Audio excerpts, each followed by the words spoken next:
Shocking! Canadians are not maxing out on their mortgages to the same extent that they did during the pandemic. This according to the recently released indicators of financial vulnerabilities coming from the Bank of Canada. It stops today. You got it? Indeed, or as the media puts it, no, there was no real mention of the release in the media. Rather, they continue to focus on the extent to which the real estate industry has hit the jackpot, with the Bank of Canada set to drop rates deeper, and the government announcing 30-year amortizations for first-time homebuyers. Plays now, boys! Let's celebrate! And the Bank of Canada's release does appear to bear this out, that while easier lending rules are indeed good for the real estate industry, they're not that great for home buyers. But the bank's report also gives a snapshot as to where the market currently stands, exactly who is doing the buying, allowing us greater insight as to exactly how this jackpot will affect the real estate market. So what I want to do today is go over the Bank of Canada's indicators of financial vulnerabilities, discuss what they can tell us about how the new government measures could affect the real estate market, and then go over some implications. The end of the month is rapidly approaching, and with that comes the release of September's real estate data coming out from the local boards, which, given that the Bank of Canada cut rates in early September, obviously the market should have taken off, at least according to those who are currently telling us where the market is heading. Well, here's the thing. We'll obviously check that argument and have an update out on September's real estate data on this channel. Click like and subscribe to get those updates, but for now, let's get into this report.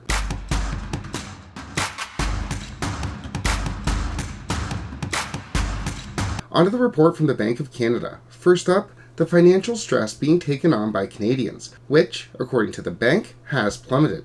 The bank uses the loan-to-income ratio, the LTI, as a measure of initial mortgage affordability. With an LTI greater than 450%, borrowers borrowing 4.5 times their income, being indicative of the most vulnerable households.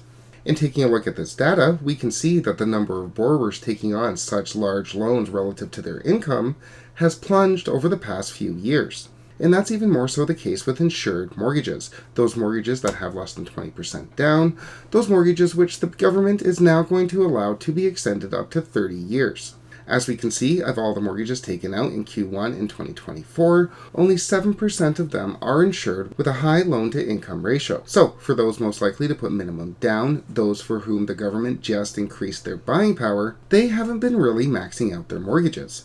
They did during the pandemic when interest rates were zero, with almost a quarter of borrowers maxing out, but not so much now that buyers aren't being told they better bid $100,000 over asking or be homeless next week. Can't believe no one believes me. So, is that option of a 30-year amortization going to make that much of a difference in the immediate term?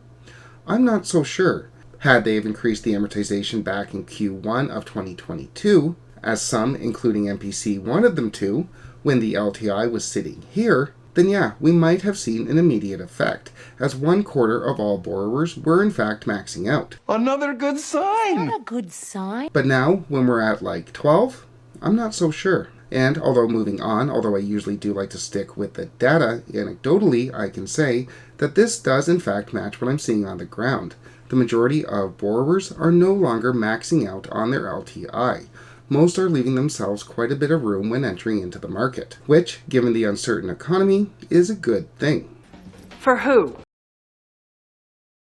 But remember what the LTI does the next time you're told that lower interest rates are good for homebuyers, as that's not what the data says. We saw a greater number of homebuyers have to devote a larger portion of their income towards buying a home in 2020 after the bank cut rates, and we also saw it post-2014, again when the bank cut rates, before dropping in 17 and 18 when the bank was raising rates. Ignore, ignore, ignore. So yeah, when rates drop, if history is any guide, Canadians have to stretch themselves further. With that said, and this will come as no surprise, the debt-to-service ratio on new mortgages has been rising.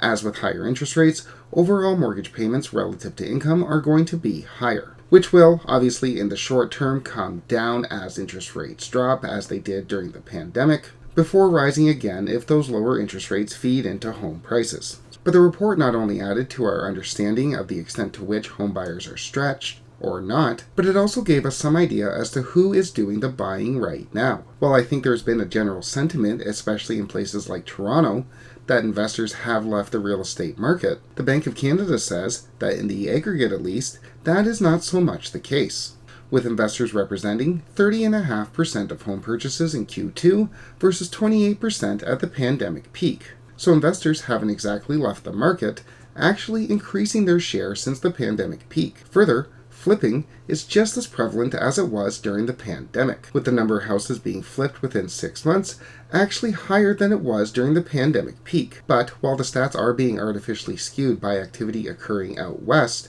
in Calgary, Edmonton, and Vancouver seeing the most amount of flipping activity, even in places like Toronto, prevalence of and decline in flipping activity hasn't been that great.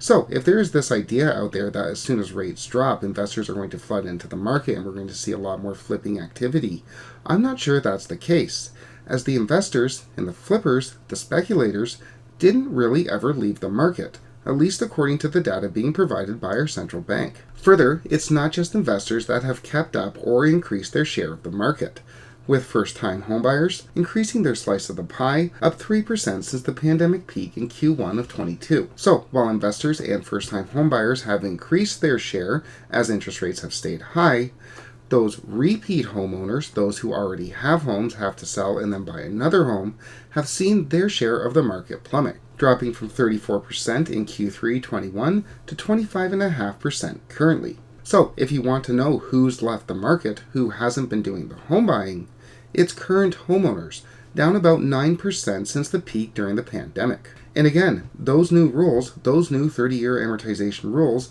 are not going to give them any more buying power either. Repeat homebuyers, current homeowners, can't get 30-year amortizations with less than 20% down. Yet. So, in summary, first-time homebuyers haven't really been maxing out on their purchases as of yet, as they have not needed to. So the new rules, the new 30-year amortizations, aren't likely to give them an immediate boost in buying power, at least one that they'll need to use. Further, the new rules won't help investors who never really left the market, or repeat homebuyers, those who already own homes. As such, it's not clear, in the short term at least, that these new 30-year amortizations will be a game changer. The market would have to once again take off like it did in the pandemic, giving aid to first-time homebuyers to stretch themselves financially, in order for these rules to have any real meaningful effect. Yet, even the Bank of Canada's report is arguing that Canada's economic fundamentals might not support a return to pandemic pricing, arguing that, although prices increased dramatically during the pandemic,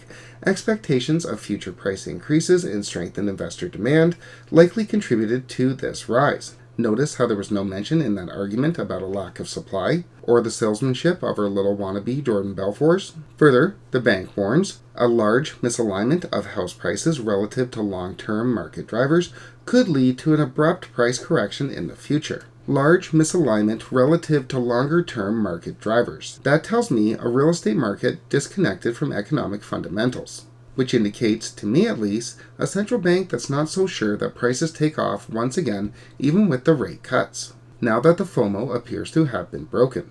With that said, take any arguments from the central bank as always with a grain of salt, as I make it a point never to trust the government, especially one that said low to 2023 while it was printing this much money. You let it go. Why the f should I? So, all in all, while the real estate industry continues to pop the corks on the champagne on these new rules coming from the government, apparently hitting the jackpot, a closer look at the report coming from the central bank shows that these new rules might not be the game changer that the real estate industry is promising, shocking though that may be. With that said, this month's and next month's data should be particularly interesting, as the media and the real estate industry is obviously pushing that buyers better get in now, as these new rule changes will push the price of homes beyond reach next week if you don't buy now. We will obviously have updates out on the extent to which Canadians are buying that FOMO when that local data is released.